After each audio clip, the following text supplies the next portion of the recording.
Okay. All right, good morning. Today is Tuesday, January 24th. My name is Christina Dillabo. I'm the Director of Communications for the Desert Southwest Conference, and this is Tuesday Talks, a weekly talk with church communicators, pastors, and others to share what's coming down the pike from the Desert Southwest Conference, from the Desert Southwest Conference districts. It could be the United Methodist Church, and sometimes when we're really lucky, we also get news of what's going on at the local church. So if this is your first time joining us, welcome. And I hope you come back and are ready to share stuff that's coming up from your church. Our audience is church communicators, pastors, and I already said that in the beginning, my bad.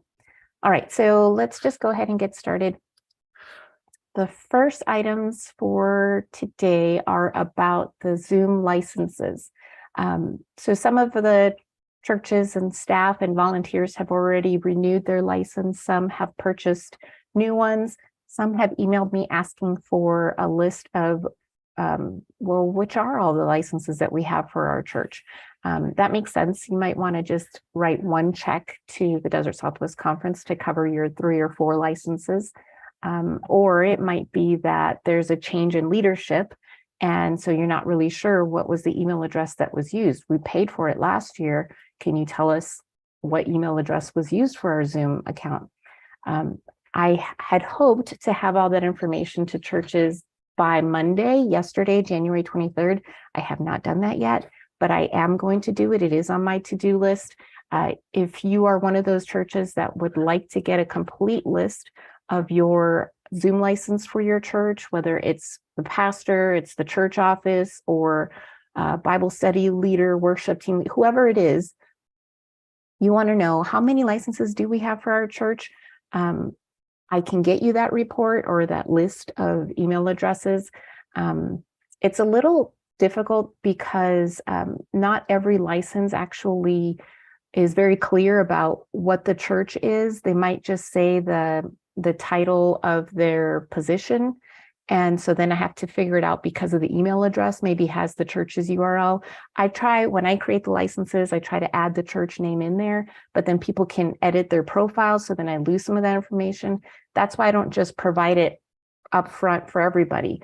The other thing is sometimes it's easier for people, whether it's a volunteer or the pastor, to use their personal email address. And so when they customize it, they might, maybe change it so it's Sunday school group instead of whatever the church name was, but they're using their personal email address. So then it gets a little tough, but I can always go back to our records of when it was purchased. I can track that email address to see, okay, that was this church. So again, it's just a little bit of extra work to figure it all out. So that's why I don't provide it up front. But I do try to provide it for churches that are asking for it. And I did get those emails. So I will go back and check all my flagged emails and get that information out to you. If this is the first time you heard of it, now you know. You can ask for that report from me. All right, what else? Things are going well with that. There are still some outstanding and some that have let me know that, yeah, we're not going to renew. That's totally cool. Just let me know because I do want to try to get all the renewals done by the end of this month. All right, questions about the Zoom licenses? Okay, one question that I've been getting often via email is about changing the email address. So that's easily done, and it doesn't have to be done by me. Anyone can go in and change the email address for the Zoom license. I shouldn't say it. It is anyone. Anyone can change their own email address in their Zoom profile.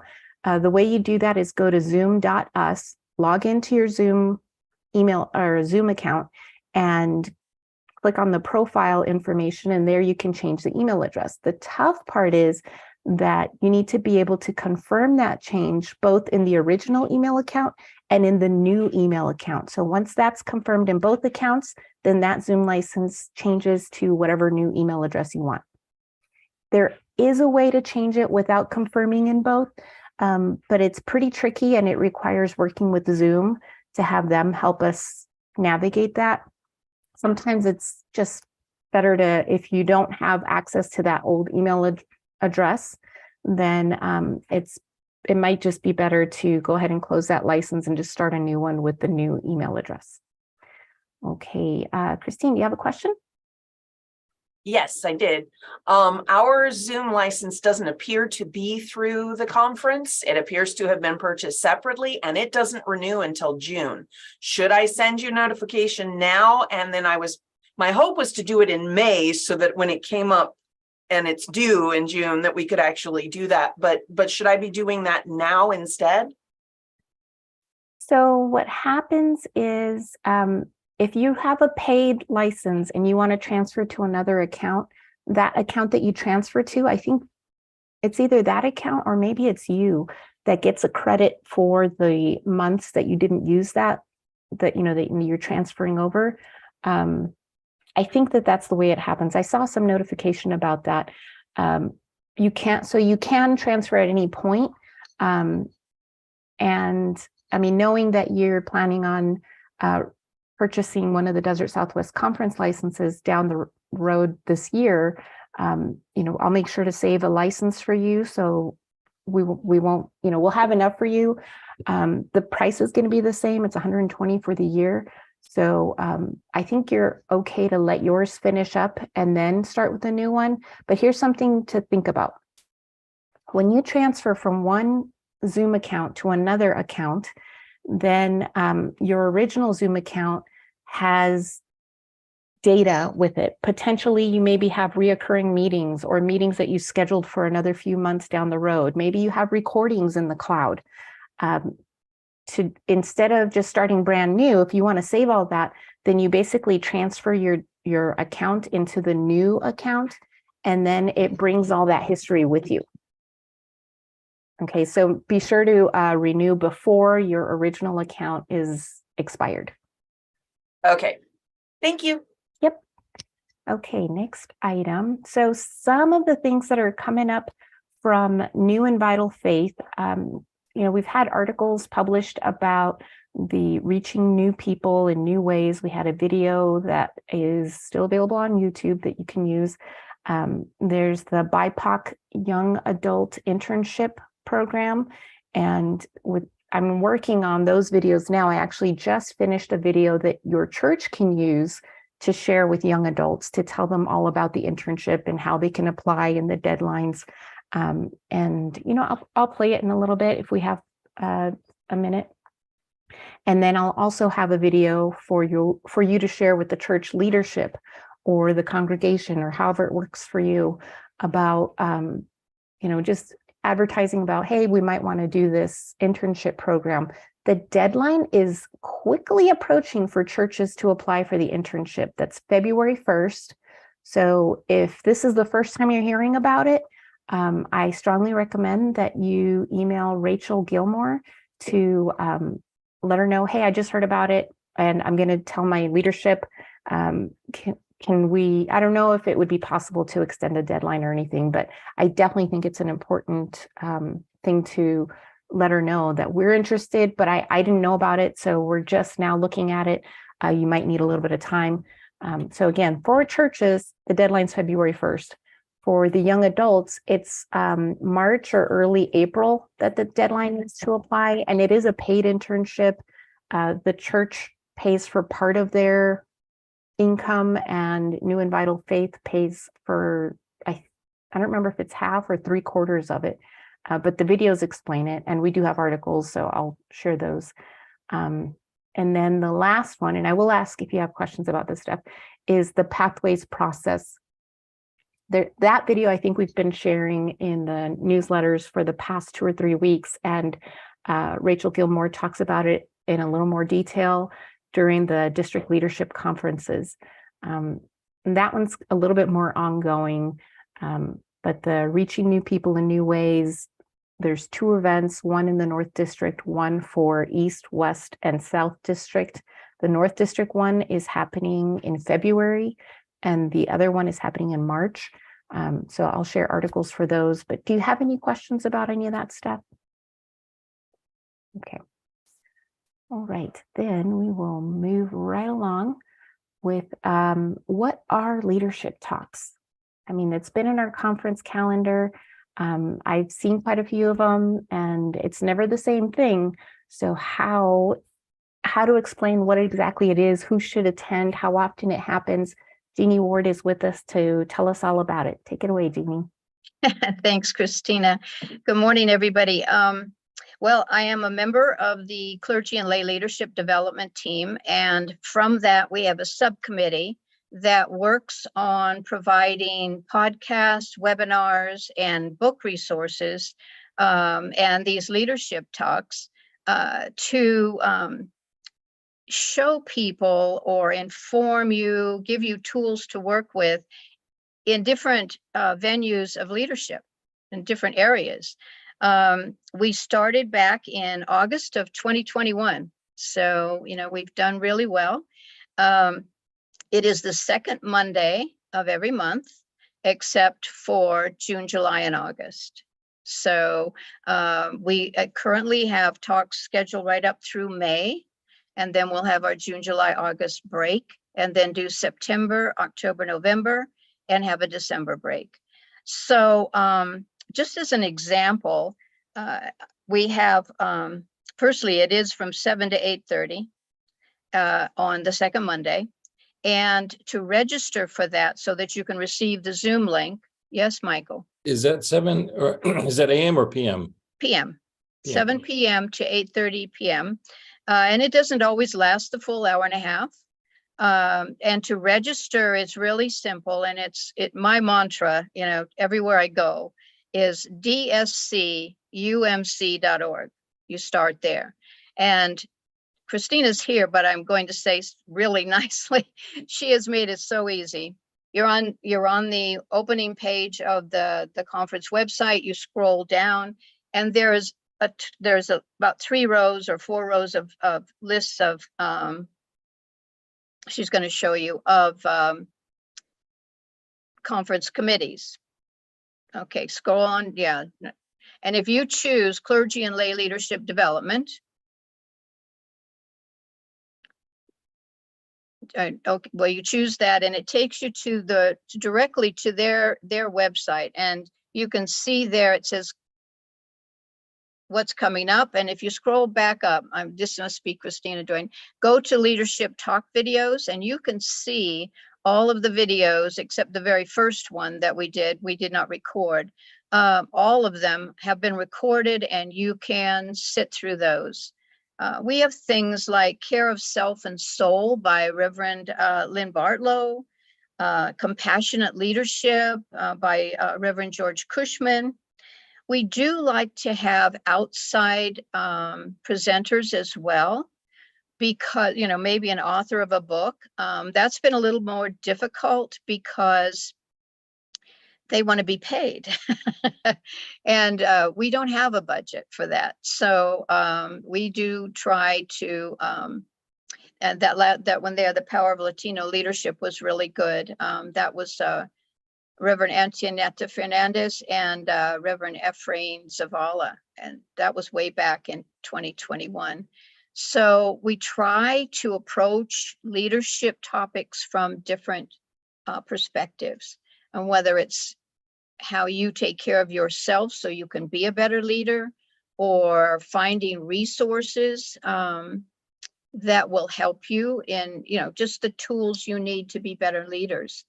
So I know that February 13th, Reverend Dr. Kristen Hansen will be speaking on playful leaders. And that is on the calendar. There you go. Thank you, Christina.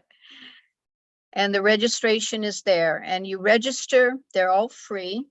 Register, and you will be sent a notification of registration, and also the Zoom link. So, February 13th is Playful Leaders by Reverend Dr. Kristen Hansen. And there she is, Sherry. Sherry is our March the 13th leadership speaker and presenter. She's chair of the DSC Communication Commission. She's right there. And she will be talking on speaking on a Simon Sinek book called Start With Why. How Great Leaders Inspire Everyone to Take Action. April 10th, we are blessed with Dr. Deaconess Penny Jeannie Nichols Hughes. She is the laity wellness leader for the DSC, and her title is Love, Lead, Learn, and Lean. May the 8th is Sharon Scanlon from Vista de la Montaña in Tucson, who's a finance chair there, does a weekly Bible study, and often does pulpit supply. And her talk will be on effective committee leadership. So all types of variety of approaches to leadership. Does it sound interesting to all of you? Get some eyebrows raised, okay. Have any of you, I know Christina has, how many of you have actually viewed a leadership talk? Jim, okay. Well, I encourage you to try it. And if you don't sign in on that Monday, it will be posted and you can watch the video later. They are really, truly inspiring. Yes, Michael. The topics that you said that are coming up in the future, are those listed on the website? They will be. I sent those to Christina. I'm not sure how soon. How soon, Christina? I'm hoping to get those up in time for today's follow-up notes so that you've got links to all of those upcoming events, but they'll also pop up if you go back to the Jeannie's beginning. She showed you how to get to the Clergy and Lay Leadership Development Team page. You'll see them listed there in the upcoming events. Yeah, it was Christina's suggestion just recently that, we needed to literally sit down and talk about how to publicize the events ahead of time. We were having difficulty finding presenters, and lately we've been blessed with people actually offering. I mean, the April was open until last week, and I was in a different meeting with Deaconess Penny, and then she emailed me and said, how can I help? So God works in strange ways, wonderful ways. So we are all set for the 4, and we have sent now everything to Lori to have the link set up, to Alberta Farnsworth, our conference lay leader, who is our tech on most of the talks, and then on to Christina. So it's a wonderful team and working really well. Yes, Michael. If we had a recommendation or a request for a specific training, how do we get that to the people that plan these? To you or whoever plans them? You would have someone who would be a presenter who'd be willing to help? Well, maybe not. It might be a topic like project management, or resource management, things like that. If there's like a need for training that we identify in our congregation or in our community, I don't know if there's a way we can throw it out there and say, can somebody help teach us this? I suppose we could, but I don't know how you would distribute the question out to everybody. Okay. I mean, if you wanted to do it, that would be wonderful. And we could have you, we have August, September, and October. September, October, November open. So, think about it, please pray about it. Yes, Jim. I've attended a number of those and they're done very well. I've really been pleased with it. I did miss the last one because we had to have a governing board meeting that same night. I communicated with Alberta, so I'll have to catch the video on that later. Right. Yeah, I would vouch for them. They're very good. We have a host that introduces the presenter and then gives a short bio of the presenter, and then at the end of the talk mentions the upcoming presentation for the next month, which that helps too. But we were having trouble getting ahead of all of it, and God has blessed us now right up through May, so we are ready for that. But I'll be in touch. That would be nice. Yes, Michael. I had another question. Sorry. No, that's great. Do you have a list of resources, maybe like list of books or like a bibliography or something like that we may want to? Yes, we do have. We have a list of resources there: books, webinars, and podcasts, videos. when you had your charge conference, your lay leader should have received a copy of that. Okay, It's the 3 separate, but I will send them to you. And I think I anybody might have else, seen that. Now that you mention it, I think I might have seen that. yeah, I carried those to all of the conferences I did. And you've been to And ours, yes. yeah, I did. And I was blessed to be able to come down. So, but I can send it to anybody that thinks they would find that useful. I don't have everybody's email that's on the event today, but And I think some of those resources are linked on the clergy and lay leadership page. You tell me. So this is the top of the page. And then if we scroll, actually, we could use these links here. We go down to resources. There's these items, but then below the videos, there's the book recommendations. So like, let's say we wanted to see women in leadership. There's that one. right. Well, okay. And that I did not know that existed. Thank you. I did not go that there you A go. lot on leadership. And we're Awesome. always adding new resources, especially if a presenter is focusing on a particular book that they're referencing. So, but I'm really glad I'm glad to see that feature. I'm sorry, Christina, I didn't realize that was there, but mine is in, print. And we update it all the time because we add the videos to it and any new podcasts or webinars. We're excited about it, and we just want more people to use the tools that we have available. So I think Did Sherry- Sherry had, yeah. Go ahead, Sherry Sherry. had something. Hi, Sherry. Hi, Jeannie. I wanted to add to that, that I think it's important that, just not just this group that we're looking at, that leadership talks, but be able to, a lot of the times the admin council chairs do not get information, like many times. And there are resources like this that I think that would be valuable for an admin chair or someone leading a group like that, even your committees within your church, to be able to advertise the leadership talks to those that are managing or running committees within the church, I think is really important. So think about the other people that are there. The office manager in a church could certainly benefit from that. So taking the time to really market these leadership talks to the folks that are within the church that may be forgotten in terms of looking at, the resources there are out there, even if they pick and choose what they want, or maybe even look, just like Christina was showing us, at the list of books they may be interested in something that's already been there, or a leadership talk. So guide the other folks within your church to the website where they can click on the previous videos and leadership talks, as well as the resources that are there. Just my thoughts. Thank you. Thank you, Sherry. Also, I know my pastor personally, probably because she knows that I'm involved in this too, and she's interested in it. She makes a slide for Sunday for the screen, and also puts it in the monthly newsletter. So they have that information. So That's go ahead, Sherry. I'm sorry, that's perfect. No, a lot of people do that. I think we have to guide the other folks within the church and where to look for things that are actually out there. We get blinders on sometimes, and just focused on what you're doing within the church at that minute in time. But just inspiring someone with some of the talks that there are there could really help, might even help grow the church. You actually could do a session that you had work, all of the admin council and those kinds of folks, and do one of those leadership talks, and then have a roundtable discussion about what's there and how it would benefit their own committees and what they could do with that. I didn't mean to interrupt you. I'm sorry. Yeah, I know your input's valued. And the other thing is, I am old school.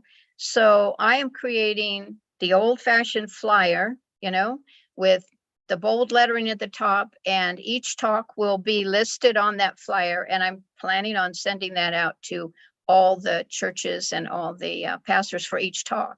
So they have a flyer they can print out and maybe, distribute it, have it there on their tables with everything else that people pick up during the week, or have it on a bulletin board. So I'm going back to old school. Anyway, I thank you for this time. And if you have any questions, call me, email me, if there's anything else we can provide for all of you. We really want to promote this. Thank you very much, Jeannie. All right, everybody. The next items I'm going to share my screen to show you is about Black History Month. So one of the resources that was put up by Religion and Race is 29 ways you can participate in Black History Month. It really is a huge list of ways to participate. And if that wasn't enough, they also have, if you go down here to the bottom up next items links, they even have activities for kids.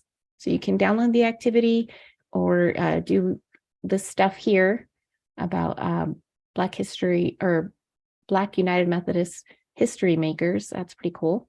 And then another resource is from Church and Society, 33 children's books for Black History Month.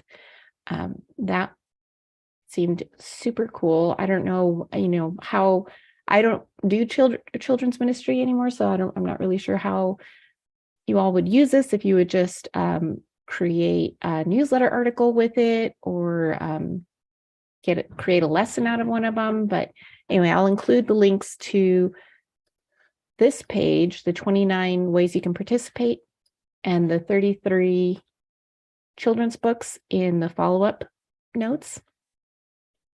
And then I think this is the last item. It's about the Lenten worship series resources. It's learning to live inside out. And so you can see for each week, there's something for each week. And so let's just look at the first one.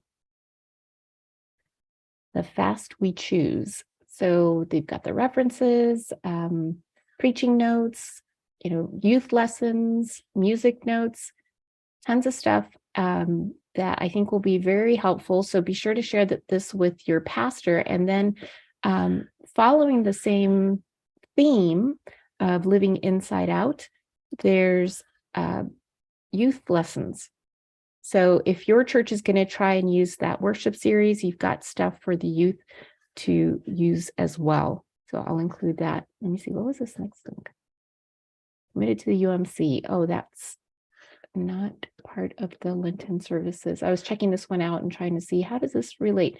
It's different, but anyway, it's just another resource from the United Methodist Church. Do you have any questions about those resources?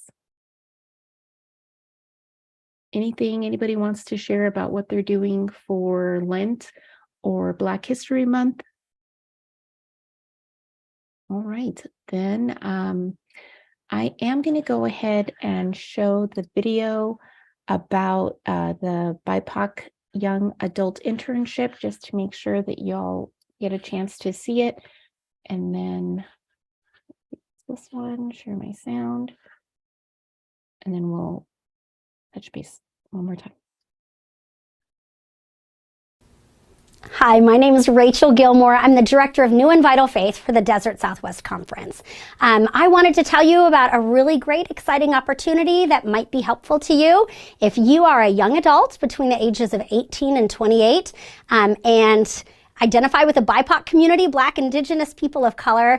This opportunity is for you. So what would this entail if you are in school and you have internships that are required for graduation and you would like a paid opportunity to learn and grow and innovate and receive mentorship and coaching about what on earth you should be doing with your life, this might be for you. So do you have to be a lifelong Methodist? No. Are you going to be preaching in a church? No, but if you like community organizing, or if you like social justice efforts, or if you want to help organize nonprofits, or work with people seeking asylum, or develop new immigration classes, or ESL courses, or really, the sky is the limit. If you have a dream and a vision to transform your community, and you want to do it out of an existing building and Methodist church that has resources and people and volunteers to come alongside you, apply for this program. Tell us what your dream is, where you'd like to do it. Are you wanting to work in Phoenix or Vegas? Do you want to work and build an ecotourism program out at Williams near the Grand Canyon. I mean, really, friends, the sky is the limit. The pay is not super high, so it's about $15,000 a year for a part-time, flexible hour job. Again, with all of the vocational discernment and mentoring that I mentioned. And it's a way you're also going to receive tools to continue your growth in terms of intercultural awareness and how to exist in spaces that might have microaggressions, so that we can learn together and help protect and strive to be better and do better. So if you want to help make a difference and want to get paid for it, apply for this internship. We're receiving applications now through March or early April, and the program begins in July of 2023. It's a 2-year program, up to 2 years. So you can leave earlier if you'd like, but we really hope that you will consider figuring out what you want to do with your life in this program with us. Thanks. All right, friends. So that will do it. I wish this program would have been around for my kids. I know my second oldest he's already graduated college and he's still trying. It seems to me like he's kind of trying to figure out, like, well, how can I use my degree? I really want to do this, but where are those jobs? And there's no way I can just apply if I don't have that job experience, because even though he's got a degree in biology, like, he can't just go apply to be some leader in some medical whatever. He's got to have that job experience. So think about it that way. That's one way that you can advertise this opportunity, is young people need stuff on their resume. This is an excellent way for them to show leadership, working in a team, being innovative, or just being a part of an impact to the community. You know, no matter what, it's a great program. And I think just knowing that it's not just volunteering for a church, it's really going to help them with their own future while they help their community, their church, and make a difference. So I highly recommend that you share this, whether it's within your church or with your friends, family, neighbors, anybody else that you know of that's a young adult that maybe is in school or not in school, but trying to figure out, what's my next step? Yeah, Jim. One question, did we have any updated information on the bishop's installation? No, but that's, I mean, there will be news coming up. I do have a save the date graphic that I've been including in the newsletter. So it would be a great idea. I'm so glad you brought that up. Even though we don't have details, it's great for everyone to be sharing that save the date within your own church, whether it's your newsletter or an email. Julie just mentioned the details are still being worked on, including the time and location. So at the very least, just knowing the dates, I think people will appreciate knowing that date and saving that date on their calendar. So be sure to share that. I'll include links to, I've got 2 graphics that you could use.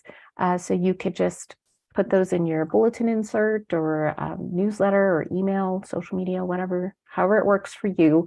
I'll include that in today's follow-up notes as well. Thanks so much, Jim.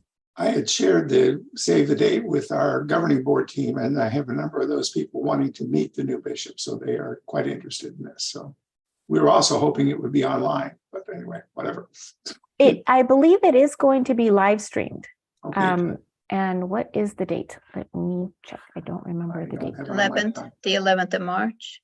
Thank you. I knew it was March. Yes, March 11th is the save the date for the bishop's installation service. There are going to be other opportunities for people to meet the bishop. If your leadership is attending their district leadership conference, that would be one way to meet the bishop in person. Otherwise, they could watch the live stream. Just stay tuned to see what else is coming up. I don't have any more details to share at this time, but I do have those save the date graphics that you can share in your communications. Yeah, go ahead, Jeannie. Backing up in respect to the leadership talks, there's really only a half dozen of us on this subcommittee that, we try and find presenters. And so we need to rely on everyone else to help us. And so if, of someone that is has a topic that they, on leadership, that they would do well at presenting, we sure would like this, the suggestions and the connections. The six of us, it's really limited, and we have, keep our ears to the ground, but it's difficult. So we need to rely on all of you too. Thank you. Great, Jeannie. Who would people contact? Because I want to be able to include that person's name and email address in my follow-up notes. I'll ask for, hey, if you know someone or you have a topic to recommend, please contact. You could put Judy Martin. Judy Martin. Okay. And and you could put me down too, I think. Okay. So, okay. All right. Yeah. Thank you. So if there isn't anything else that anybody wants to share or ask, then I guess we're all done for today. Thanks for joining me for